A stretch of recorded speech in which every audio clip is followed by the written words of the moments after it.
Hey there everyone, Prerak Juthani.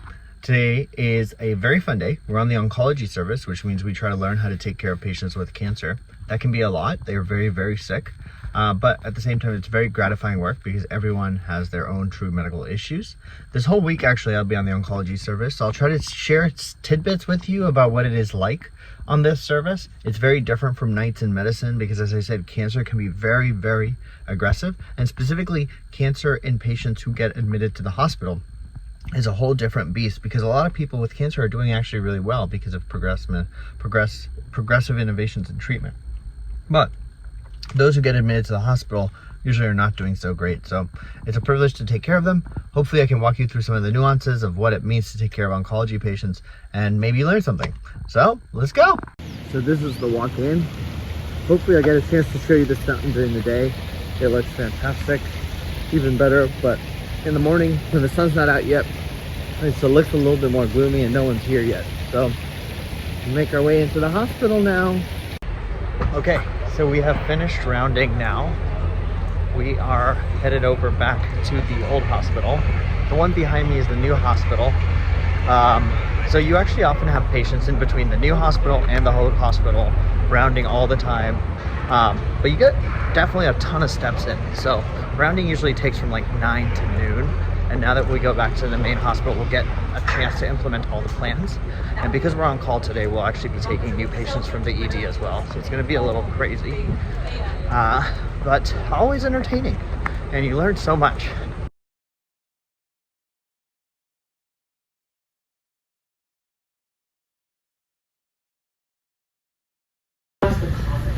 Because mathematically, the relationship between these three, PAP, the flow, overcharge input, resistance, PDR, and the volume are like this. All right, taking another break, getting a great walk. That's the benefit of like the fact that the hospital is so big. Every day I go home, I'm at like 13,000 steps. So today we had, let me think. So we started with 6 patients. We admitted one more, so that's 7. We're gonna discharge one of them, so that puts us back down to 6. And then we'll be having one more that's likely gonna be admitted coming soon. The thing about cancer patients is that you can have cancer across any of the organs. The good part about having a specific oncology service is that we can start chemotherapy while they're admitted. And aside from chemotherapy, sometimes these patients just in general are very sick. They're very prone to bowel obstructions, for example, if they have peritoneal nets. They're also very prone to aspiration if they're not swallowing well. They're very prone to hypoxia if they have lung cancer. If they have pancreatic cancer, they're very prone to biliary obstructions. So the pathophysiology can be very fascinating. At the same time, these patients are very vulnerable. So I think it's also really meaningful to be able to be a part of their medical care. The part that I don't like about this rotation is that it's a very small sliver of oncology. And so what that means is oncology, so many patients do well and get better, but the ones that get admitted are usually struggling, and they're struggling a lot. And so that can be a little depressing, especially because you see a lot of human suffering, but you also see a really large amount of humanity and what it takes to care for a lot of these patients and just how much resilience they have. So that's what I really love.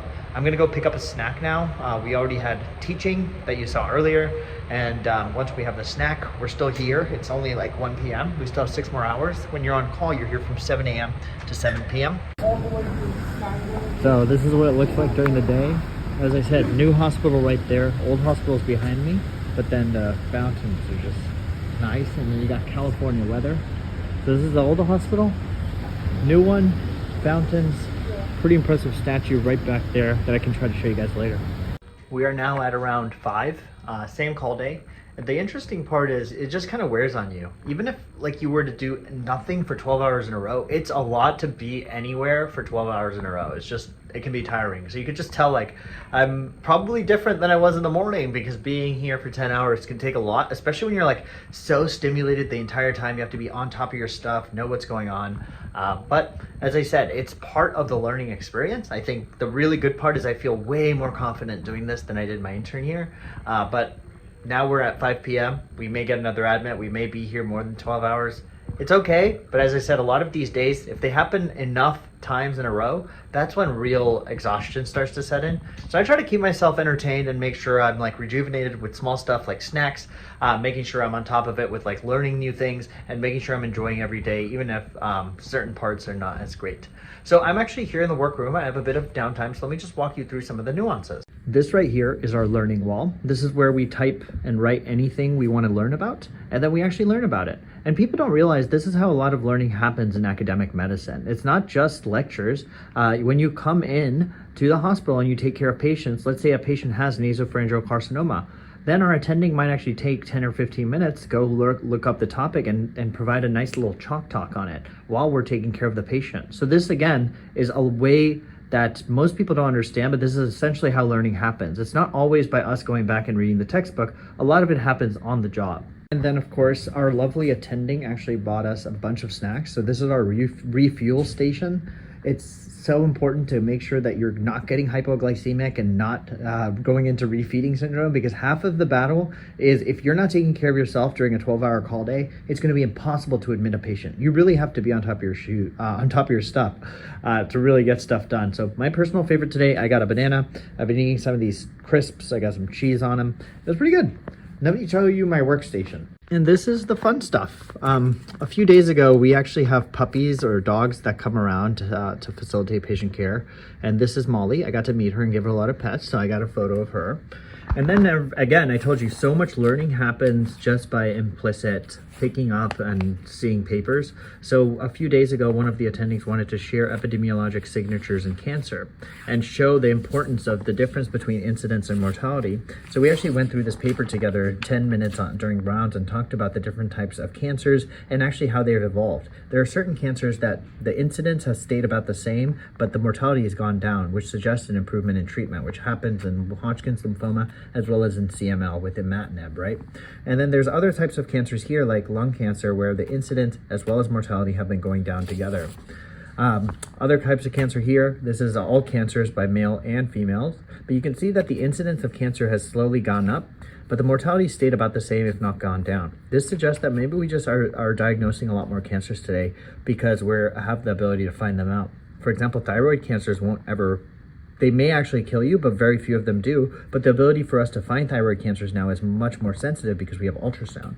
Similarly here, again, notice the incidence is going up, mortality going down a bit, just suggesting that we're diagnosing a lot more cancer now, but not necessarily because it's really fatal cancer, but just because we have the ability to do it now, which we may not have in the past. As I said, small stuff like this really makes me happy because it's like learning while also doing a lot of tough tasks. But learning these small things really shows you just how much it goes into providing patient care, making sure we're providing good patient care.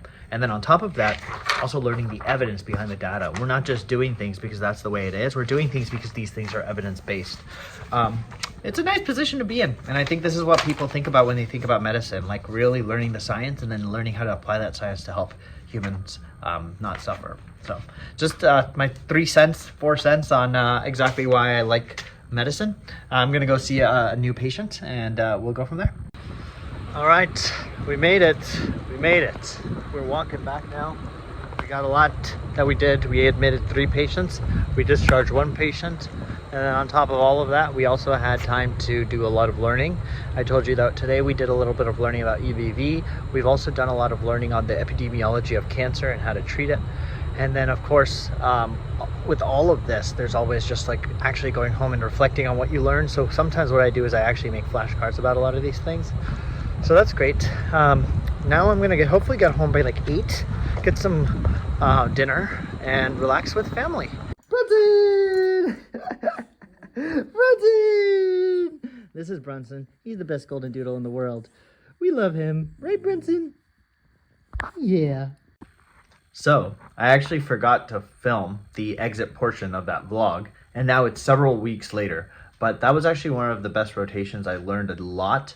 And I'm actually just filming this now to let you know, if you like that video, please drop a like, comment, share, subscribe. I have a lot of rotations that I want to share more insights into, because as I said, you won't really know what residency is like and how a lot of learning happens until you're actually there. But hopefully seeing experiences like this can help all of you understand what it's like. So again, if you like this video, please drop a like, comment, share, subscribe, and I'll see you all at the next one.